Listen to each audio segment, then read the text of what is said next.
आसन्तु जानिबा पुत्रदा एकादशीर महत्व। पुण्य मास श्रावण। एही मासर शुक्ल पक्ष एकादशी को पुत्रदा एकादशी कुहाଯାଏ। समस्त व्रत ठारू श्रेष्ठ व्रत हेउछि एकादशी व्रत।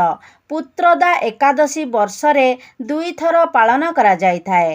प्रथमटी श्रावण मास शुक्ल पक्ष एकादशी रे पालन हेउथिबा बेले द्वितीयटी पौष मास शुक्ल पक्ष एकादशी रे पालन करा जाइथाए। दुईटी एकादशीर महत्व समान होइथाए।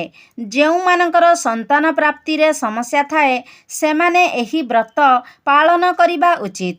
संतान प्राप्ति हेबा संगे संगे संतान मानक निवारण करिबा पई एही व्रत पालन करा जाइथाए। पति पत्नी उभय मिसी एही व्रत पालन कले मनवांछित संतान प्राप्ति होइथाए। संतान प्राप्ति पाई एही दिन श्रीहरि विष्णुंक बाल रूप को आराधना कले अधिक सफल मिलिथाए। एहा सह विष्णु सहस्र नाम पाठ कले भगवान विष्णुंक अशेष कृपा प्राप्त होइथाए।